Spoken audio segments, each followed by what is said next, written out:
Bienvenue sur Africa 24 dans cette nouvelle édition du 12-15. Voici les titres de l'actualité.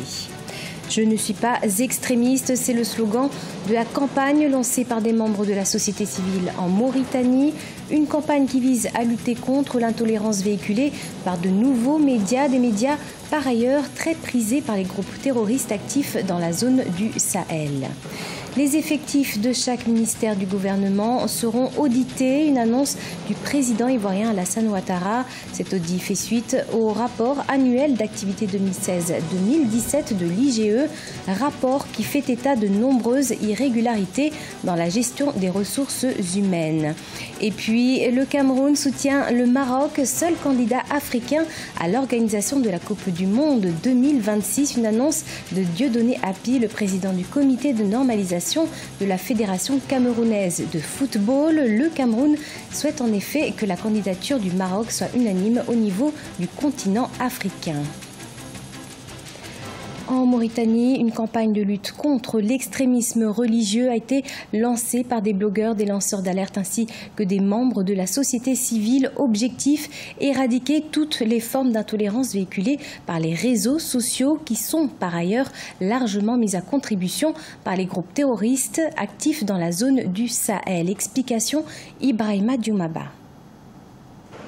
Depuis une semaine, des blogueurs, des lanceurs d'alerte et des membres de la société civile ont lancé en Mauritanie une campagne sur les médias et les réseaux sociaux contre l'extrémisme religieux. Objectif, s'attaquer à la prédication de l'intolérance véhiculée par les nouveaux médias, très prisés par les groupes terroristes actifs dans la zone du Sahel. La politique mise en place par la Mauritanie se base sur un engagement sociétal. Les éléments, la société civile, l'État, avec une dose sécuritaire, mais aussi une dose de prévention et de sensibilisation. C'est dans ce cadre qu'on peut inclure aujourd'hui ces opérations de communication ayant comme support l'Internet, parce que c'est une population très jeune, l'Internet est très développé, les réseaux sociaux ont un rôle dans la radicalisation. C'est dans ce sens-là qu'il faut comprendre ces initiatives mauritaniennes qui, à mon avis, répondent à un impératif de prévention. Dans le cadre de cette campagne, le siège du syndicat des journalistes mauritaniens a abrité un débat. En plus de la lutte contre l'extrémisme religieux, les discours racistes sont aussi prohibés par les activistes. Ces efforts des acteurs de la société civile viennent en appoint à la politique du gouvernement en matière de lutte contre le terrorisme. Le pays est le premier ou l'un des premiers qui a été frappé par le phénomène terroriste depuis les années 2005. Cependant, cet État a développé un dispositif social inclusif de prévention contre l'extrémisme violent sur 3 volets. Le volet de la Mouhawara, qui est un dialogue inclusif, la Munafaha, le fait d'utiliser des éléments pour parler aux jeunes en leur prodiguant un conseil utile, et puis ce qu'on appelle la Mouraja'a, le fait de réviser les textes qui pourraient poser quelques problèmes d'interprétation pouvant pousser à la violence. Entre 2005 et 2009, la Mauritanie avait fait l'objet de plusieurs attaques terroristes qui avaient coûté la vie à des soldats, des civils et des touristes étrangers. 600 terroristes avaient été arrêtés et présentés à la justice. Depuis 2009, la Mauritanie n'a pas connu d'attaques terroristes sur son territoire, notamment grâce à une politique de prévention impliquant les oulémas. Cependant, les risques de montée de l'extrémisme demeurent réels à cause de l'activité des groupes terroristes au Sahel. En Côte d'Ivoire, le président Alassane Ouattara a annoncé la tenue d'un audit des effectifs dans chaque ministère du gouvernement. L'inspection générale de l'État, présentée ce vendredi 1er juin, a en effet révélé des dysfonctionnements dans la gestion des ressources humaines, mais également dans l'organigramme des structures publiques. Le point avec Marcel Farba-Maroun. Le président de la République de Côte d'Ivoire, Alassane Dramane Ouattara, a annoncé que les effectifs de chaque ministère du gouvernement seront audités. Le chef de l'État veut, à travers cette démarche, s'assurer que les nominations dans les ministères sont conformes à l'organigramme et également aux résultats que les autorités ivoiriennes veulent obtenir. S'exprimant à l'occasion de la cérémonie de réception des rapports annuels d'activité 2016-2017 de l'Inspection générale d'État, le président Ouattara a expliqué que toutes les dispositions seront prises par le chef du gouvernement, Amadou Gon Coulibaly, afin que cette procédure soit exécutée dans les meilleures conditions. J'ai dit au Premier ministre de faire en sorte qu'il y ait un contrôle de la mise en œuvre des inspections. Dans quelques semaines, je ferai un remaniement ministériel. À cette occasion, je demanderai que les effectifs en dehors des cabinets ne bougent pas pour permettre de faire un audit des effectifs dans chaque ministère. Le contenu des rapports de l'inspection générale d'État pourrait expliquer cette décision du chef de l'État ivoirien. Les documents font en effet état de dysfonctionnement observé dans la gestion des ressources humaines et l'organigramme des structures publiques et parapubliques ivoiriennes. Lorsqu'il y a énormément de fonctionnaires qui sont dans certaines administrations, qui pour un seul poste, nous avons 2 ou 3, 4 personnes sur un seul poste, il faut comprendre que l'administration ne peut pas fonctionner correctement.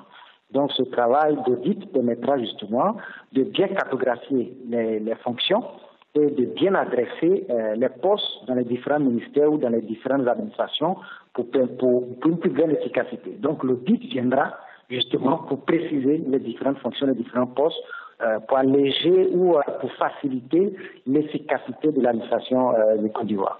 Selon l'inspecteur général d'État Théophile Ndoli Aoua, pour arriver à ces conclusions, en 2016 et 2017, 39 et 15 missions ont respectivement été effectuées.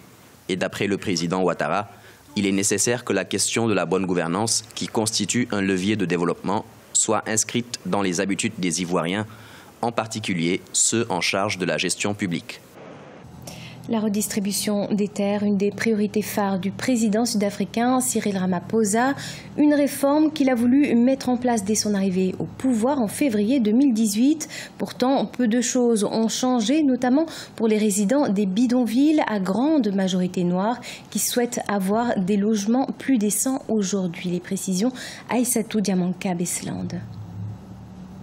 La question de la répartition des terres est un dossier encore très sensible en Afrique du Sud, une situation qui crée des inégalités et des divisions raciales au sein de la population. Cet état de fait est hérité de l'apartheid, ce système ségrégationniste qui interdisait les Sud-Africains d'habiter ou de devenir propriétaires dans les mêmes quartiers que la population blanche. Cependant, depuis la fin de l'apartheid, rien n'a changé. Les populations continuent de vivre dans ces zones précaires, comme c'est le cas dans le bidonville d'Alexandra, ces bidonvilles appelés autrefois des townships. Mes yeux sont pleins de larmes, mais vous ne pouvez pas les voir. Ce qui est encore plus blessant, c'est que tous les autres lieux ont changé, sauf Alexandra. Cet endroit est surpeuplé. Vous ne pouvez même pas voir où vous êtes. Alors pourquoi Alexandra ne change-t-elle pas?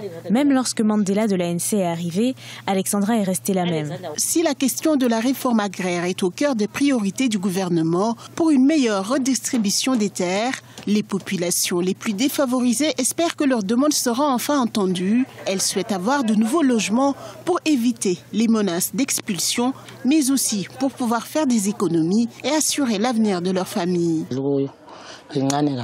La maison dans laquelle je vis est très petite et j'ai 5 enfants et petits-enfants. Nous ne pouvons pas nous laver ni rien faire dans cette maison. J'ai dû envoyer mon fils vivre chez sa tante. Je voudrais avoir un terrain où je pourrais construire une maison pour mes enfants et vivre correctement. Avec l'arrivée au pouvoir du président Cyril Ramaphosa, les espoirs sont encore plus énormes. Des millions de Sud-Africains attendent toujours de posséder une parcelle de terre. Mais selon l'économiste Angelo Fick, le défi auquel est confronté le gouvernement est la gestion de l'urbanisation.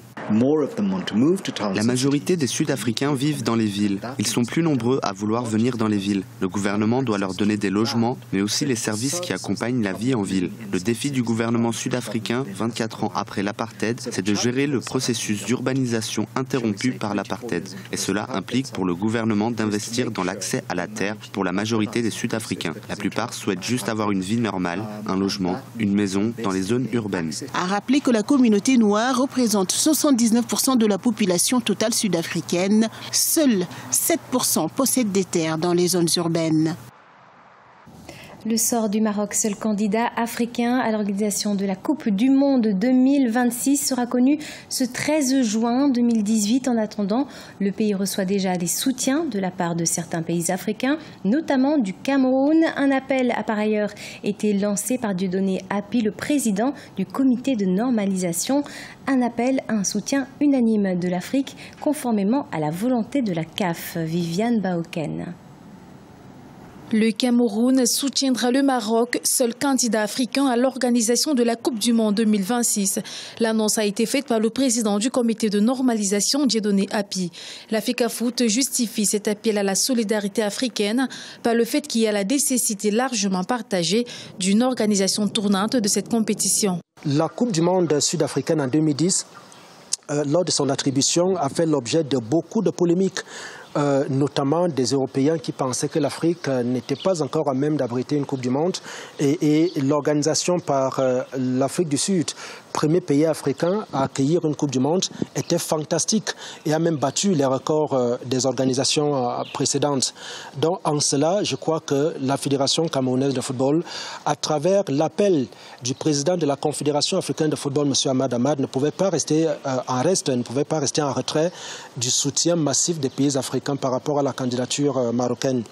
8 ans après la première édition en Afrique, tenue en Afrique du Sud en 2010, le Cameroun souhaite que la candidature du Maroc soit unanime au niveau du continent africain selon la volonté de la Confédération africaine de football. Pour les experts, le royaume chérifien a toutes ses chances au regard de ses importants atouts infrastructurels. Le Maroc a véritablement tous les atouts que présenterait, je veux dire, le Mexique, les États-Unis pour abriter une Coupe d'Afrique des Nations. Davantage sur les infrastructures sportives. Lorsque vous allez à Agadir, vous trouvez un stade aux normes. Lorsque vous allez à Casablanca, vous trouvez au moins 4 à 5 stades qui peuvent abriter un match de Coupe du Monde. Si vous êtes à Tanger, à Rabat, à Marrakech, je crois que le Maroc a tous les atouts et toutes les chances d'avoir une Coupe du Monde, d'avoir une candidature crédible. Rappelons que cette candidature du Maroc est la 5e du genre après celle de 1994, 1998, 2006 et 2010, toutes non concluantes. Le sort du Maroc sera connu le 13 juin 2018 à côté de ses adversaires que sont les États-Unis, le Canada et le Mexique qui ont déposé une candidature commune. Ce journal a été préparé par l'ensemble de la rédaction. Merci de l'avoir suivi. Dans quelques instants, une nouvelle édition de l'actualité sur Africa 24.